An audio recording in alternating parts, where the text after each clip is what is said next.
Hi மக்களே வணக்கம். யாரெல்லாம் நம்ம சேனலை சப்ஸ்கிரைப் பண்ணலையோ சப்ஸ்கிரைப் பண்ணிக்கங்க. அப்போ தான் நான் போகிற வீடியோவை உங்களால் உடனுக்குடன் பார்க்க முடியும்.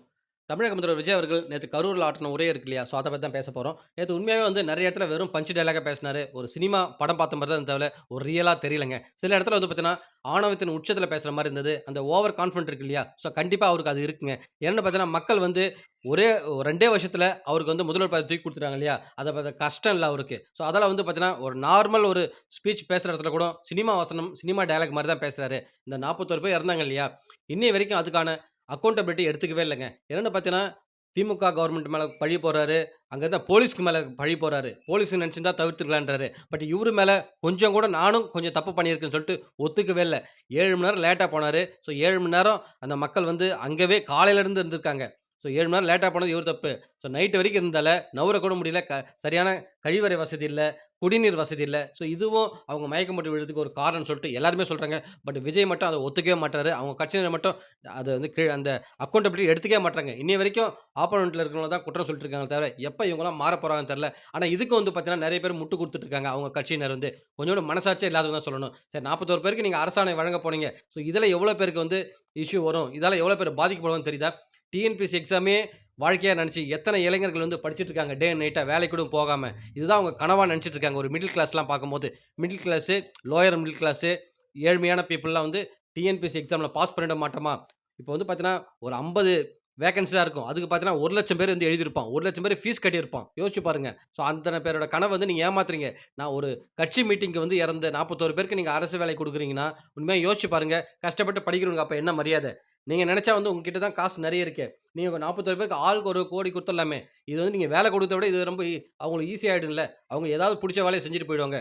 பட் ஆனா இந்த மாரி வந்து இளைஞர்கள் வயித்துல அடிக்கிறது ரொம்ப தப்பு சார். அது மட்டும் சொல்றோம். அதுவும் நேத்து பேசின முதல்வர் பேசினார் இல்லையா? ஸோ கொளத்தூர்ல 5 நிமிஷம் பேசுனதுக்கே கொத்துக்கறி போட்டாங்க. கொத்து பரோட்டா போட்டாங்க. ஸோ தமிழ்நாடு ஃபுல்லா பேசியிருந்தா யோசிச்சு பாருங்க உங்க நெலமன்னு சொல்ட்டு திமுக வந்து சாடியிருப்பாரு. ஸோ நீங்க என்ன வேணா பண்ணிக்கங்க. இடைத்தேர்தல் வேற இந்த இடத்துல சொல்றாரு. அவர் அங்க போனது துக்கம் விசாரிக்க போறேன், அரசாணை குடுக்க போறேன்னு சொல்றாரு. பட் அங்க போயிட்டு இடைத்தேர்தல் வரப்போது. நீங்க நம்ம யாருன்னு காமிக்கணுன்ற மாரி அங்க போய் வந்து எலக்ஷன் கேம்பெயின் பண்ணிட்டு இருக்காரு. இவரு மட்டும் இல்ல. இவரு கட்சியில இருக்கிற எம்எல்ஏ, அமைச்சர்கள் எல்லாருமே பார்த்தா ஒரு ரீல்ஸ் அரசியல்லாம் பண்ணியிருக்காங்க. நேத்து போன இடத்துல நான் இந்த மாரி இந்த 60 நாள்ல இவ்ளோ திட்டங்கள் நிறைவேத்தியிருக்கோம். இவ்ளோ இஷ்யூஸ் வந்து சால்வ் பண்ணியிருக்கோம். இந்த திட்டத்துக்கு வச்சிருக்கேன். ஸோ இந்த ஃபியூச்சர்ல வந்து விவசாயிகள் ஒரு பக்கம் போராடிட்டு இருக்காங்க. மேகதாது அணை இஷ்யூஸ் இருக்கு. கரண்ட் அந்த இஷ்யூஸ் இன்னும் சால்வ் ஆகல.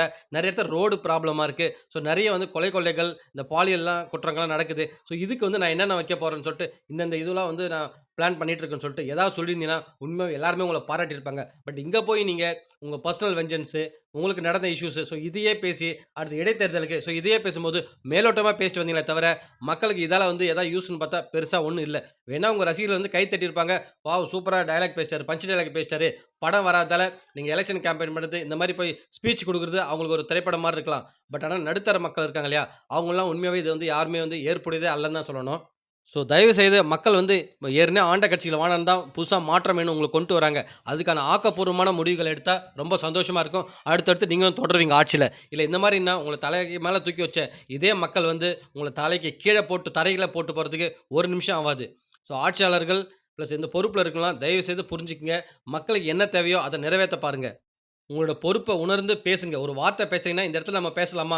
நம்மளுடைய நம்ம இப்போ ஒரு பதவியில இருக்கோம்னா, அரசு பதவியில இருக்கோம்னா, இந்த பேச்ச நம்ம பேசினா, என்னைக்கா இருந்தாலும் ஒரு பிளாக் மார்க்கா இருக்குன்னு சொல்லிட்டு யோசிங்க. எது எது பேசலாம்னு பேசுறதுக்கு முன்னாடி யோசிங்க. பேசிட்ட அப்புறம் நீங்க என்ன நெனச்சாலும் முடியாது. மாத்த முடியாது. ஸோ இனி வரும் காலங்களாவது இந்த மாரி வந்து தேவையில்லாத வார்த்தைகள், தேவையில்லாம டயலாக் விட்டுட்டு, ஆக்கப்பூர்வமான விஷயத்துல இறங்குனா, எல்லாருமே ரொம்ப சந்தோஷப்படுவாங்க. உங்க ஆட்சியும் கன்டின்யூ ஆகும். இப்ப இல்ல. அடுத்தடுத்து வரப்போற ஆட்சியிலுமே நீங்களே வந்து கன்டின்யூ பண்ணுங்க. இல்லன்னா, மக்கள் வந்து பார்த்துட்டே இருக்காங்க. எப்போ வேணாலும் உங்களுக்கே அது பேக் ஃபயர் ஆவறதுக்கு வாய்ப்பு இருக்கு. ஓகே மக்களே, மீண்டும் அடுத்த வீடியோல உங்கள சந்திக்கிறேன். நன்றி.